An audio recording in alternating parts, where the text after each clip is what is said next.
Hello there everybody, it is me XfreezerBunny and welcome back to another Sims 4 speed build. So today we're back with another tiny house. This one is a special one because it's kind of a callback to my first underwater house build I did a little over a year ago actually. So this is my attempt at an underwater house. I had so much fun building it. You guys seem to enjoy the first one, so I definitely wanted to revisit this idea for, another build. I've been holding it off for a while now, but I'm glad I did because now that we have all of the new functionality that came with the new tiny living pack, I thought it would be very interesting to try a fresh attempt at this underwater house build. So this is a fully functional tiny house. Technically it's considered a small home because it does fall within that 100 tile limit for the new residential lot type. But yeah, you can move your Sims in here. I was able to fit in everything your Sim will need. This house ended up having 2 Murphy beds. There's one in the main bedroom and there's one in the living room. There's also a kitchen, dining, and a very spacious bathroom as well.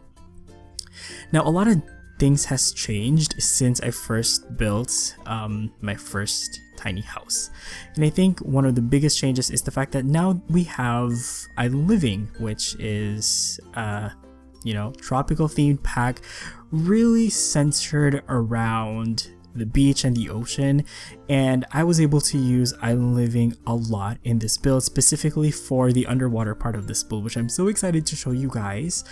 I know a lot of you are probably wondering why I didn't build this in Tulani, and for those of you who don't know, building in Tulani is actually a lot more restrictive because you can't build underground. You can't build basements in Tulani.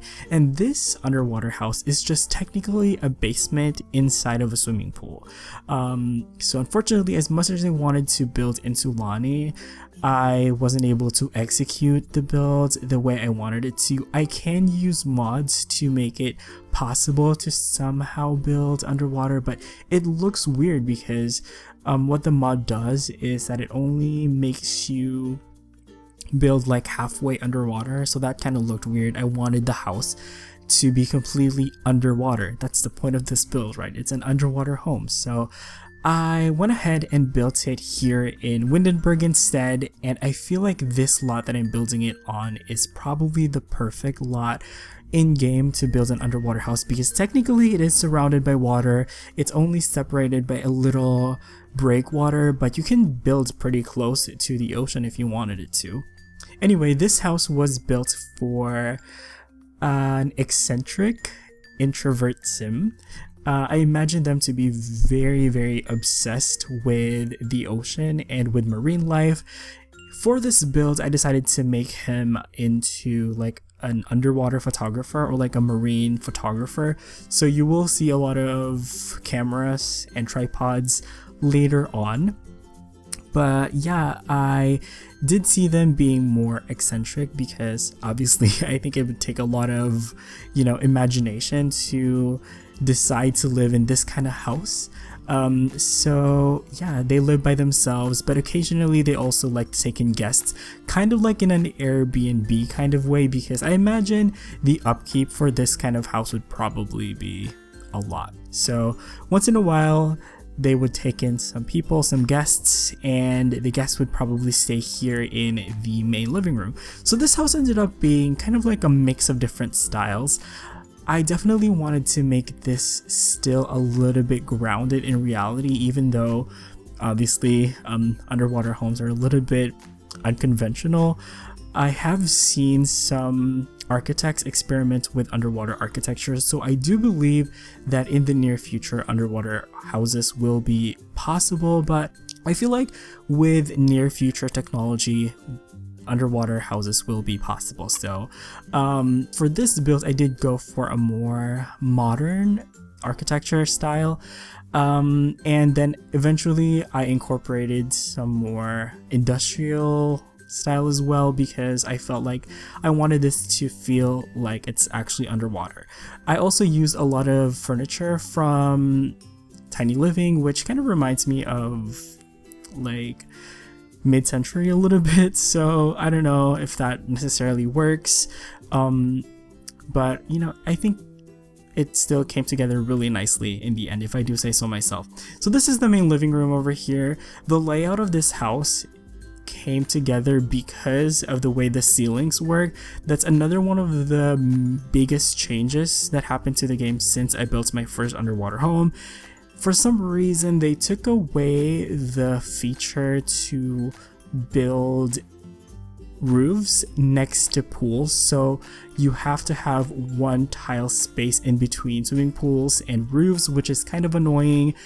That used to be possible when I first built my underwater home. Unfortunately, that isn't possible now.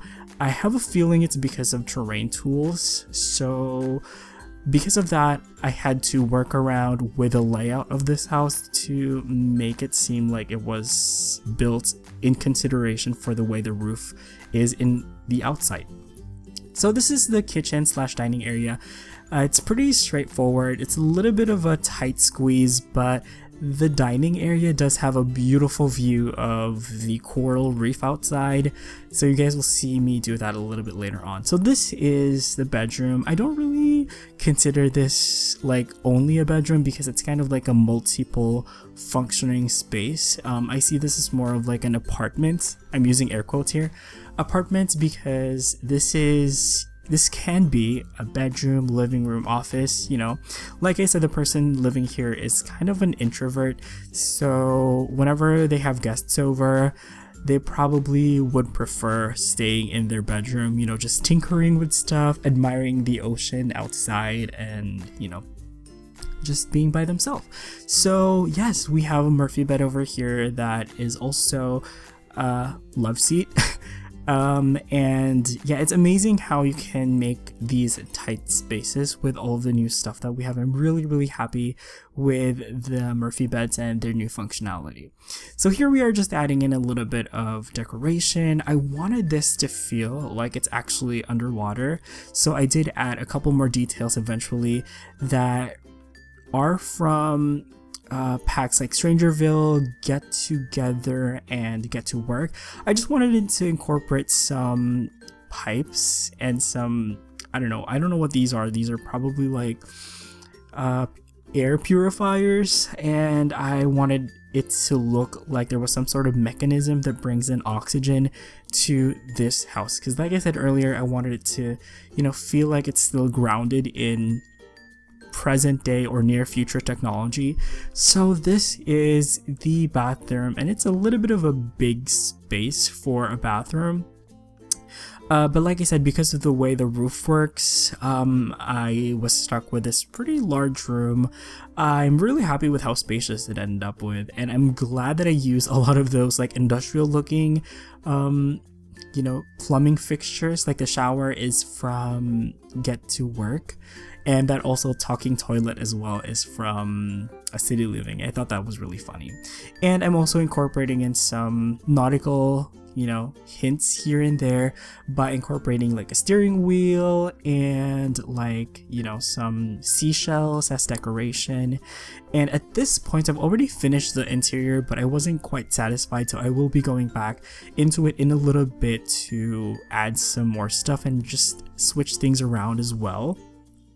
So I will be changing the kitchen layout, where we have kind of like the dining breakfast bar. Well, technically there's no breakfast bar here, it's just literally the dining bar, and I change it into this shelf instead. The bar stools are still functional.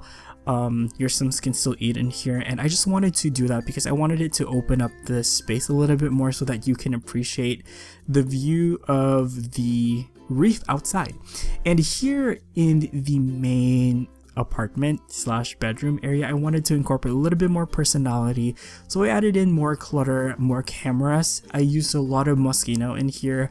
I really enjoy the gameplay that came with Moschino actually, so I really love using the cameras. And yeah, here we're just adding in a little bit more clutter. I will put in kind of like a TV over here as well. So believe it or not, this shelf slash TV setup right here actually works. If you have your sim put up the Murphy bed into this love seat, they will sit and watch TV, which honestly, when I was testing this, kind of blew my mind because I was expecting it to not be functional since this place was such a tight squeeze, but it works. So I was literally applauding the devs for doing it and for making that possible. But now we are moving on to probably my favorite part of this build, which is the landscaping, or aquascaping, I should say. So here I'm using mostly debug items from Island Living to create this coral reef that surrounds this whole underwater house.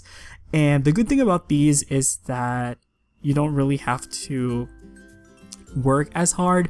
I remember in my first underwater house build, I worked so hard to get all of the rock formations to look like coral reefs and had to innovate with some like mushrooms and some alien plants to make it look underwater.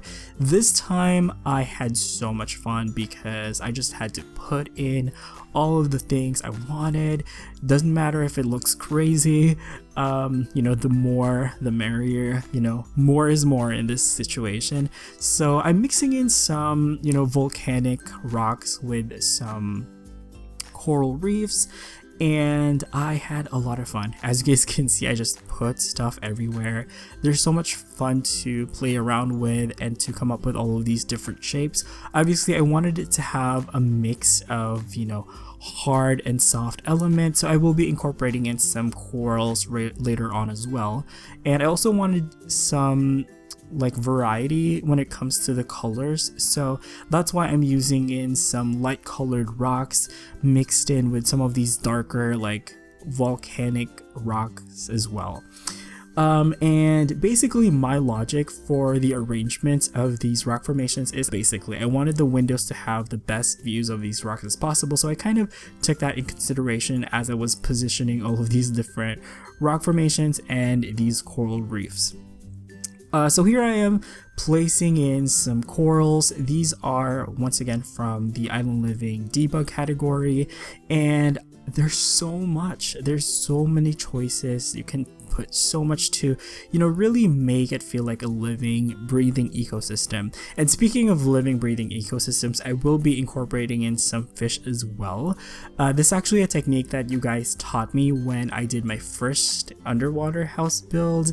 A lot of you guys told me that it was possible to size down some fish tanks and just put some fish into them. So I did that technique here. I put in, I think, 13 or 14 fish tanks that are sized down. I tried to hide them in the rocks, and off camera I put in some fishes in them. I tried to put in like some, you know, coral reef fish, like some angelfish and some clownfish. Put in some sharks in there, maybe an eel, some lionfish. Unfortunately, the fish don't package with the lot. I tried saving it on the gallery and plopping it in my save, and the fish don't come with it, unfortunately, but you guys can still drag, you know, fish from your Sims inventory if you want to make this ecosystem feel more alive. I will package it with a fish, and maybe we'll see if it works for you guys, but when I tested it out, the fish wasn't there. So I mean, it's quite easy to just download, you know, a bunch of fish from the gallery and just plop it in the fish tanks. I also intentionally made the fish tanks visible. Like, I didn't want them to be completely inside these rock formations because, like I said, you will need to drag the fish into them if you want this place to feel alive and with all of the fish. So yeah, I think that's actually the last thing that I'm gonna do for this build. So before I go, I gotta say I did have quite a few builds pre-recorded for Tiny Living, so I'm very excited to put those out for you guys in the next couple of days. And next week, hopefully, I will be starting a brand new series that I've been working on the channel as well, so please keep an eye out for that as well. That being said, I'm gonna go ahead and wrap up this commentary right here. Hopefully you guys enjoyed this video, and if you did, please let me know in the comments below what you thought. Other than that, I'm gonna go now. thank you guys so much for watching. You all have an awesome day. Enjoy the rest of the video, and I will see you guys next time. Bye bye.